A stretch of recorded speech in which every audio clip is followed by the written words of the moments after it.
Hello students, आज हम पढ़ेंगे basic terms involve in free electron theory. यानी कि फ्री इलेक्ट्रॉन जो थियरी है उसके अंदर जो बेसिक टर्म्स आती है उसका मतलब आपको समझाना है, उनकी डेफिनेशंस आपको लिखनी है। और ये क्वेश्चंस में 2019 में 4 मार्क्स के लिए पूछा गया था। तो I hope you are ready with your pen and paper. So without wasting much time let us start this video. अब ये जो है basic terms involve in free electron theory, so basically 4 term हमें पढ़नी है यहाँ पे। पहली टर्म जो है उसे हम ड्रिफ्ट वेलोसिटी बोलते हैं। अब ड्रिफ्ट वेलोसिटी यानी क्या, तो सबसे पहले डेफिनेशन देख लेते हैं, फिर उसे समझने की कोशिश करते हैं। So drift velocity means average value of velocity of an electron moving in perpendicular direction during the presence of an electric field। ठीक है, अच्छा अब इसे समझते हैं ये ड्रिफ्ट वेलोसिटी क्या है। तो उसके लिए यहाँ पे मैंने एक कंडक्टर बना के रखा है और conductor is made of with the help of what, so many atoms. So ये सारे एटम्स है यहाँ पे कंडक्टर के अंदर।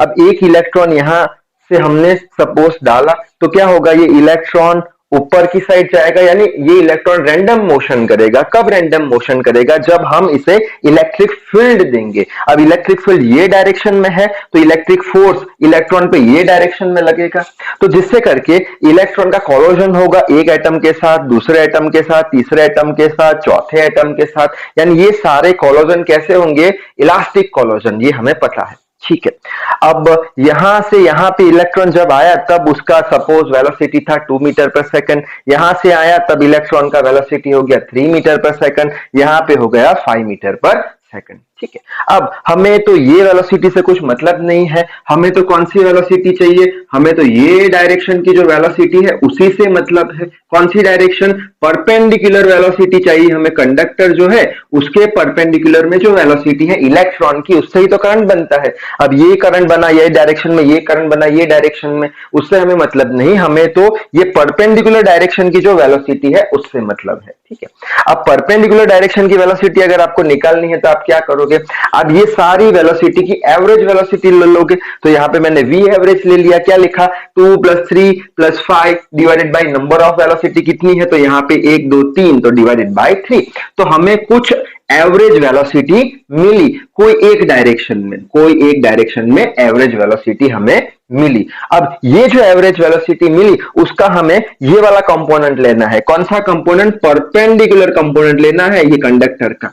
ठीक है, और ये जो परपेंडिकुलर वेलोसिटी है उसे हम ड्रिफ्ट वेलोसिटी बोलेंगे। और ये ड्रिफ्ट वेलोसिटी कब मिलेगी हमें, जब हम कोई इसे एक्सटर्नल फील्ड अप्लाई करेंगे तभी ये आगे मोशन करेगा। तो अब डेफिनेशन पढ़ने की कोशिश करते हैं। एवरेज वैल्यू ऑफ वेलोसिटी, ये रहा average value of velocity of an electron moving in perpendicular direction during the presence of an electric field, और इसका जो इक्वेशन है ड्रिफ्ट वेलोसिटी का, v suffix d is equal to L by T। अब L क्या है, L है length of conductor और T क्या है, टाइम टेकन। ठीक है, अच्छा अब नेक्स्ट डेफिनेशन समझते हैं, मीन फ्री पाथ। तो सबसे पहले डेफिनेशन देख लेते हैं। The average distance travelled bye an electron between two successive collision in metal during the presence of electric field. ठीक है, आप समझते हैं डेफिनेशन को। अब वापस समझने के लिए यहाँ पे मैंने एक कंडक्टर बना के रखा है। That conductor is made of so many atoms. तो यहाँ पे ये सारे एटम्स है। ठीक है, अच्छा अब यहाँ पे एक इलेक्ट्रॉन हमने डाला और ये क्या कर रहा है, कोलोजन कर रहा है, इलास्टिक कोलोजन कर रहा है। कब वो करेगा, जब हम इलेक्ट्रिक फील्ड ये डायरेक्शन में देंगे तो इलेक्ट्रॉन पे इलेक्ट्रिक फोर्स ये डायरेक्शन में लगेगा।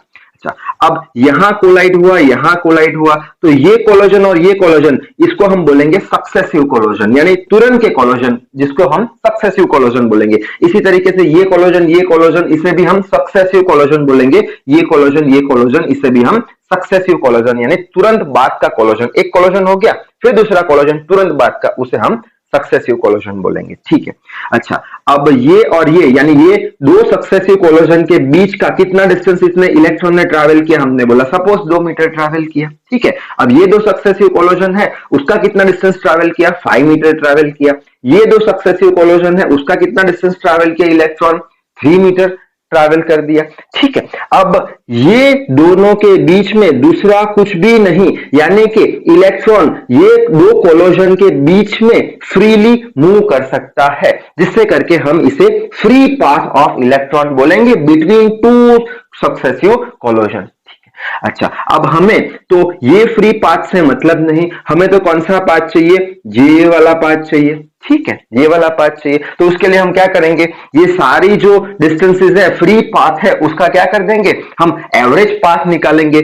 डी यानी डिस्टेंस फ्री पाथ, उसका एवरेज निकालो 2 + 5 + 3 divided by number of distances divided by 3। ठीक है, अच्छा, और ये कब पॉसिबल है, ये फ्री पाथ कब पॉसिबल है, जब हम इलेक्ट्रिक फील्ड लगाएंगे तब ये फ्री पाथ पॉसिबल है। तो ये जो फ्री डिस्टेंस हुआ, एवरेज डिस्टेंस हुआ, उसे हम मीन फ्री पाथ बोलेंगे। अब डेफिनेशन देखते हैं, the average distance travel by an electron, average distance travel by the electron कब, between two successive collision, average distance traveled by the electron in the metal during the presence of electric field, और इसका जो notation है उसे हम lambda बोलते हैं, lambda is equal to v into tau, जहां पे v जो है वो टोटल वेलोसिटी है, ना कि ड्रिफ्ट वेलोसिटी, और टाउ जो है वो रिलैक्सेशन टाइम है। अब रिलैक्सेशन टाइम क्या है यहां समझते हैं, तो रिलैक्सेशन टाइम पहले डेफिनेशन देख लेते हैं, the time taken between two successive कोलोजन, यहाँ पे वापस से मैंने एक कंडक्टर बना के रखा है जिसके अंदर बहुत सारे एटम्स है, कोलोजन हुआ, इलास्टिक कोलोजन, ऐसे करके कुछ गया इलेक्ट्रॉन। अब ये जो कोलोजन है सक्सेसिव कोलोजन, इसके बीच का टाइम कितना लगा इलेक्ट्रॉन को, 2 सेकंड लगा। ये दो सक्सेसिव कोलोजन है, वो करने में इलेक्ट्रॉन को कितना टाइम लगा, 3 सेकंड। ये जो सक्सेसिव कोलोजन है उसको करने में इलेक्ट्रॉन को 1 सेकंड लगा। ठीक है, अब ये जो दो सक्सेसिव कोलोजन के बीच का टाइम है उसे हम बोलेंगे रिलैक्सेशन टाइम, यानी यहां पे आके इलेक्ट्रॉन लड़ा, बाद में वो रिलैक्स हुआ और बाद में रिलैक्सेशन चला गया, वापस ये एटम से लड़ा, बाद में ये रिलैक्स हो गया, बाद में दूसरे एटम से लड़ा, यानी जो भी दो सक्सेसिव कोलोजन के बीच का जो टाइम है उसे हम बोलेंगे relaxation time, the time taken between two successive कोलोजन। ठीक है, अब हम देखेंगे एवरेज रिलैक्सेशन टाइम। अब एवरेज रिलैक्सेशन टाइम यानी क्या, हमें पता है रिलैक्सेशन टाइम यानी क्या, जो भी टाइम लगता है दो सक्सेसिव कोलोजन के लिए उसे हम बोलेंगे रिलैक्सेशन टाइम। अब यहाँ पे तो टाइम सब अलग अलग है, तो इसका एवरेज निकालना पड़ेगा। एवरेज कैसे निकालेंगे, T average is equal to 2 + 3 + 1 divided by number of times, तो कितने टाइम है, 1 2 3, तो ये हो गया हमारा एवरेज टाइम। किसका एवरेज टाइम हुआ, बिटवीन टू सक्सेसिव कोलोजन, तो इस एवरेज टाइम को हम क्या बोलेंगे, इस एवरेज टाइम को बोलेंगे एवरेज रिलैक्सेशन टाइम। और ये एवरेज रिलैक्सेशन टाइम है वो टाउ सफिक्स सी से रिप्रेजेंट किया जाता है, और इसका इक्वेशन है लैम्बडा बाय वीडी। अब लैम्बडा क्या है, लैम्बडा है मीन फ्री पाथ, मीटर में आएगा, और ये drift velocity metre per second में आएगी, तो ये हो जाएगा metre into second per metre, metre metre cancel, so relaxation time का यूनिट हमें सेकंड में मिल जाएगा। तो इस वीडियो में बस इतना ही। So till then read hard, work hard, thank you very much.